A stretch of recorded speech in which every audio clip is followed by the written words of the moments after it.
प्रिय भक्तजनों, आज मैं पंडित रामानंद शुक्ला अयोध्या धाम से दुर्गा सप्तशती के जैसे कि पूर्व काल में प्रथम अध्याय, द्वितीय अध्याय, तृतीय अध्याय की कथा मधुर एवं अमृतमयी आप लोगों को श्रवण कराया।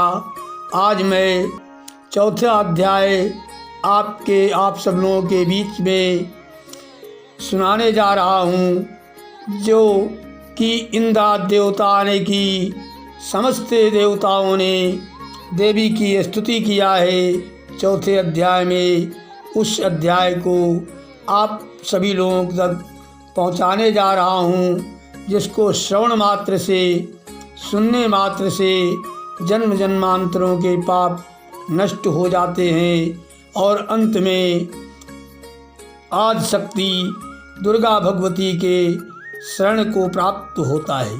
चौथे अध्याय की कथा इस प्रकार है कि समस्त देवता जो हैं देवी की स्तुति इस प्रकार करते हैं, जिससे कि सिद्धि की इच्छा रखने वाले पुरुष जिनकी सेवा करते हैं तथा देवता जिन्हें सब ओर से घेरे रहते हैं, उन जया नाम वाली दुर्गा देवी का ध्यान करें।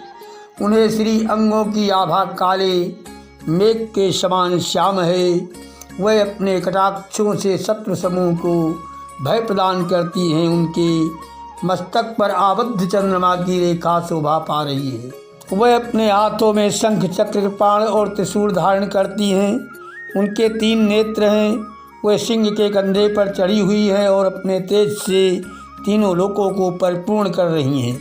ऋषि कहते हैं, अत्यंत पराक्रमी दुरात्मा महिषासुर तथा उसकी दैत्य सेना के देवी के हाथ से मारे जाने पर इंद्रादि देवता प्रणाम कर लिए, गर्दन तथा कंधे झुकाकर उन भगवती दुर्गा का उत्तम वचनों द्वारा स्तवन करने लगे।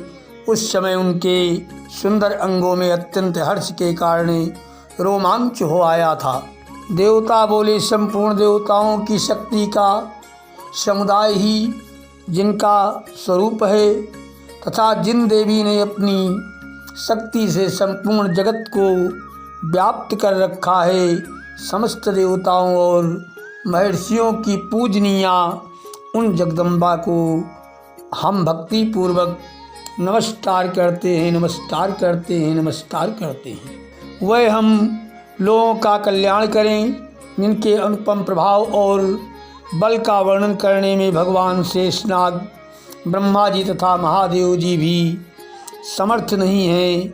वह भगवती चंडिका का संपूर्ण जगत का पालन एवं अशुभ भय का नाश करने का विचार करें, जो पुण्य आत्माओं के घरों में स्वयं ही लक्ष्मी रूप से, पापियों के यहाँ दरिद्रता रूप से शुद्ध अंतःकरण वाले पुरुषों के हृदय में बुद्धि रूप से, सत्पुरुषों में श्रद्धा रूप से तथा कुलीन मनुष्य में लज्जा रूप से निवास करती हैं।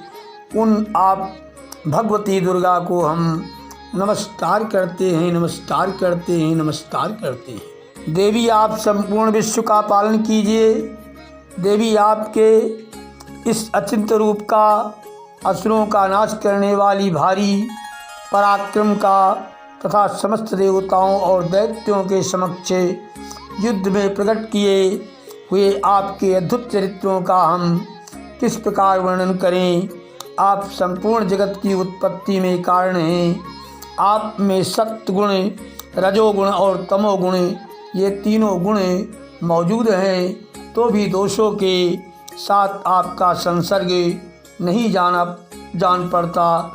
भगवान विष्णु और महादेव जी आदि देवता भी आपका पार नहीं पाते। आप ही सबका आश्रय हैं। ये समस्त जगत आपका अंशभूत है, क्योंकि आप सबकी आदिभूत अव्याकृता परा प्रकृति हैं। देवी, संपूर्ण यज्ञों में जिसके उच्चारण से सब देवता तृप्त लाभ करते हैं, वो स्वाहा आप ही हैं। इसके अतिरिक्त आप पितरों की भी तृप्ति का कारण हैं। अतएव सब लोग आपको सदा भी कहते हैं। देवी जो मोक्ष की प्राप्ति का साधन है, अचिंत्य महाव्रत स्वरूपा है, समस्त दोषों से रहित जितेंद्रिय तत्व को ही सार वस्तु, आप ही सबका आश्रय हैं। ये समस्त जगत आपका अंशभूत है, क्योंकि आप सबकी आदिभूत अव्याकृता परा प्रकृति हैं। देवी संपूर्ण यज्ञों में जिसके उच्चारण से सब देवता तृप्त लाभ करते हैं, वो स्वाहा आप ही हैं। इसके अतिरिक्त आप पितरों की भी तृप्ति का कारण हैं, अतएव सब लोग आपको सदा भी कहते हैं। देवी जो मोक्ष की प्राप्ति का साधन है, अचिंत्य महाव्रत स्वरूपा है, समस्त दोषों से रहित है, जितेंद्रिय तत्व को ही सार वस्तु मानने वाले तथा मोक्ष की अभिलाषा रखने वाले मुनिजन जिसका अभ्यास करते हैं, वो भगवती पराविद्या आप ही हैं। आप शब्द स्वरूपा हैं। अत्यंत निर्मल ऋग्वेद, यजुर्वेद तथा उद्गीत के मनोहर पदों के पाठ से युक्त सामवेद का भी आधार आप ही हैं। आप देवी त्रयी, तीनों वेद और भगवती छहों एवर्षों से युक्त हैं। इस विश्व की उत्पत्ति एवं पालन के लिए आप ही वार्ता खेती एवं आजीविका के रूप में प्रकट हुई हैं। आप संपूर्ण जगत की घोर पीड़ा का नाश करने वाली हैं। देवी जिससे समस्त शास्त्रों के सार का ज्ञान होता है, वो मेधा शक्ति आप ही हैं। दुर्गम भवसागर से पार उतारने वाली नौका रूप दुर्गा देवी भी आप ही हैं। आपकी कहीं भी आसक्ति नहीं है।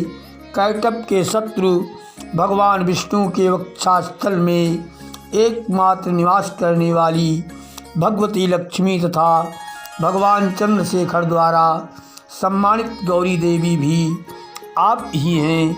आपका मुखमंद मुस्कान से सुशोभित निर्मल पूर्ण चंद्रमा के बिंब का अनुकरण करने वाला है और उत्तम सुवर्ण की मनोहर कांति से कमनीय है।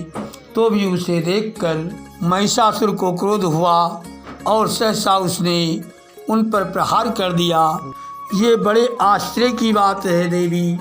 वही मुख जब क्रोध से युक्त होने पर उदय काल के चंद्रमा की भांत लाल और तनी हुई भवों के कारण विकराल हो उठा, तब उसे देखकर जो महिषासुर के प्राण तुरंत नहीं निकल गए, ये उससे भी बढ़कर आश्चर्य की बात है, क्योंकि क्रोध में भरे हुए यमराज को देखकर भला कौन जीवित रह सकता है।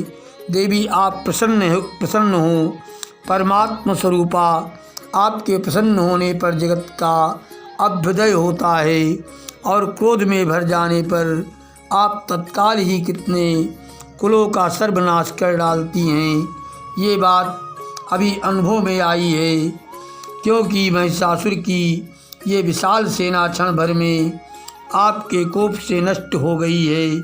सदा अभ्युदय प्रदान करने वाली आप जिन पर प्रसन्न रहती हैं, वह ही देश में सम्मानित हैं। उन्हीं को धन और यश की प्राप्ति होती है।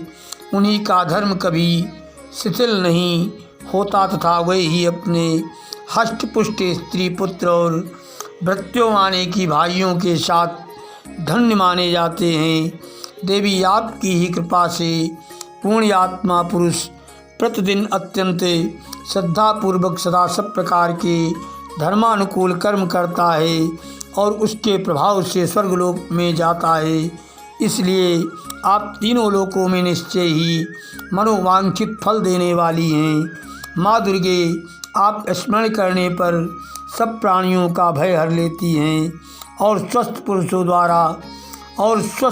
द्वारा चिंतन करने पर उन्हें परम कल्याणमयी बुद्धि प्रदान करती हैं। दुख दरिद्रता और भय हरने वाली देवी आपके सिवा दूसरी कौन है, जिसका चित्त सबका उपकार करने के लिए सदा ही दयाद्र रहता है, कि दया का सागर रहता है। देवी, इन राक्षसों के मारने से संसार को सुख मिले तथा वे राक्षस चिरकाल तक नरक में रहने के लिए भले ही पाप करते रहे हों, इस समय संग्राम में मृत्यु को प्राप्त होकर स्वर्गलोक में जाएं। निश्चय ही यही सोचकर आप शत्रुओं का वध करती हैं। आप शत्रुओं पर शस्त्रों का प्रहार क्यों करती हैं? समस्त असुरों को दृष्टिपात मात्र से ही भस्म क्यों नहीं कर देती? इसमें एक रहस्य है। ये शत्रु भी हमारे शस्त्रों से पवित्र होकर उत्तम लोकों में जाएं। इस प्रकार उनके प्रति भी आपका विचार अत्यंत उत्तम रहता है। खड़ग के तेज पुंज की भयंकर दीप्त से तथा आपके त्रिशूल के अग्रभाग की घनीभूत प्रभा से चौंधिया कर जो असुरों की आंखें फूट नहीं गई, उसमें कारण यही था कि वे मनोहर रश्मियों से युक्त चंद्रमा के समान आनंद प्रदान करने वाली आपके इस सुंदर मुख का दर्शन करते थे। देवी, आपका शील दुराचारियों के बुरे बर्ताव को दूर करने वाला है। साथ ही ये रूप ऐसा है जो कभी चिंतन में भी नहीं आ सकता और जिसकी कभी दूसरों से तुलना भी नहीं हो सकती, तथा आपका बल और पराक्रम तो उन दैत्यों का भी नाश करने वाला है जो कभी देवताओं के पराक्रम को भी नष्ट कर चुके थे। इस प्रकार आपने शत्रुओं पर भी अपनी दया ही प्रकट की है।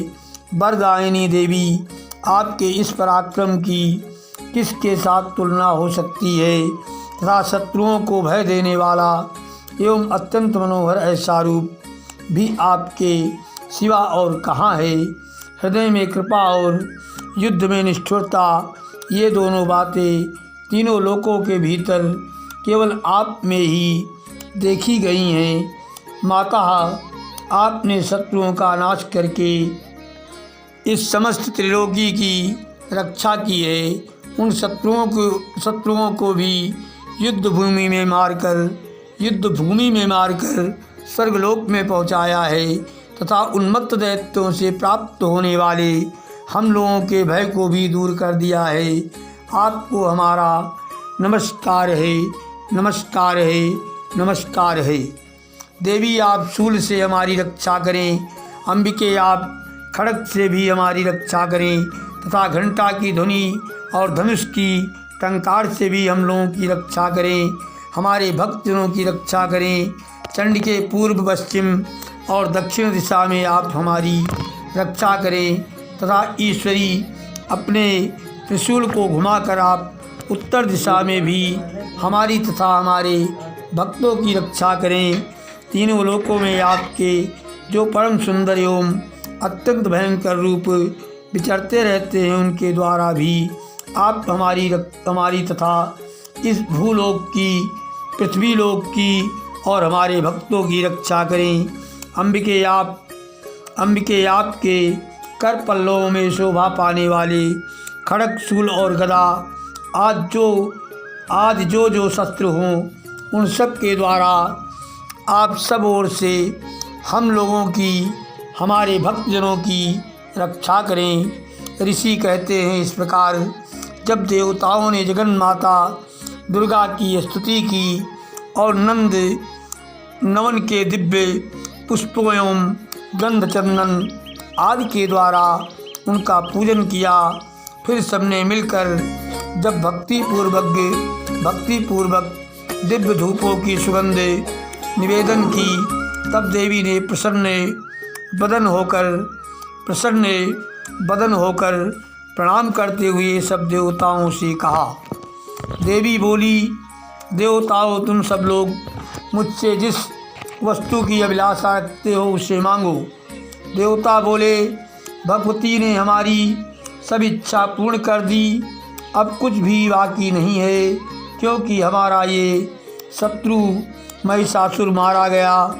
महेश्वरी, इतने पर भी यदि आप हमें और वर देना चाहती हैं तो जब जब आपका स्मरण करें तब तब आप दर्शन देकर हम लोगों के महान संकट दूर कर दिया करें तथा प्रसन्नमुखी अंबिके जो मनुष्य इस स्तोत्रों द्वारा आपकी स्तुति करें, आपका चिंतन करें, आपका पूजन करें, आपका ध्यान करें, उसे वित्त समृद्धि और वैभव लक्ष्मी यश देने के साथ ही उसकी धन और स्त्री आदि संपत्ति को भी बढ़ाने के लिए आप सदा हम पर प्रसन्न रहें, हमारे भक्तजनों पर सदैव प्रसन्न रहें। ऋषि कहते हैं, राजन, देवताओं ने जब अपने तथा जगत के कल्याण के लिए भद्रकाली देवी को इस प्रकार प्रसन्न किया, तब वे तथास्तु कहकर वहीं अंतर्ध्यान हो गई। भूपाल का मतलब होता है राजा। भूपाल इस प्रकार पूर्व काल में तीनों लोकों का हित चाहने वाली देवी जिस प्रकार देवताओं के शरीर से प्रकट हुई थी, वो सब कथा मैंने कह सुनाई। अब पुनः देवताओं का उपकार करने वाली वह देवी दुष्ट दैत्यों तथा शुम्भ निशुम्भ का वध करने एवं सब लोगों की रक्षा करने के लिए गौरी देवी के शरीर से जिस प्रकार प्रकट हुई थी, वो सब प्रसंग मेरे मुँह से सुनो। मैं उसका तुमसे यथावत वर्णन करता हूँ। इस प्रकार मार्कंडेय पुराण में श्रावण के मनवंत की कथा के अंतर्गत देवी महात्म्य में शक्रादि स्तुति नामक चौथा अध्याय पूरा हुआ, संपूर्ण हुआ। सर्वाबाधा विमुक्तो धन धान्यम सुतानिता मनुष्योत्मत्प्रसादेन भविष्यति न संशया। इस महाभगवती के परम पवित्र पाठ को जो भी भक्तजन श्रवण करेंगे, सुनेंगे और इसकी चर्चा करेंगे, वे इस लोक में अनेकानेक सुखों को भोग करके अंत में देवी के परम पद को प्राप्त होंगे, इसमें कोई संदेह नहीं है। अगर हमारी ये कथा सभी भक्तजनों को अच्छी लगी हो तो हमारे ज्ञान भरे यूट्यूब चैनल को सब्सक्राइब करें, कमेंट में जय माता दी, जय श्री राम अवश्य लिखें, ताकि हमें भी आगे इसको आप लोगों को सुनाने के लिए मन में एक हर्ष और उल्लास उत्पन्न हो कि हम अपने भक्तजनों में अति प्रिय और इस कथा के सुनाने योग्य हैं और बने रहें। आप लोगों तक अच्छी कथाओं का श्रवण कराते रहें। देवी भगवती की कृपा सदैव सभी भक्तों पर बरसती रहे अमृत के समान, और सदैव भगवती की छत्र छाया में सब लोगों का जीवन यापन होता रहे, यही हमारा आशीर्वाद है। इसी के साथ हम अपनी वाणी को विश्राम देते हैं। जय माता दी, जय सिया राम।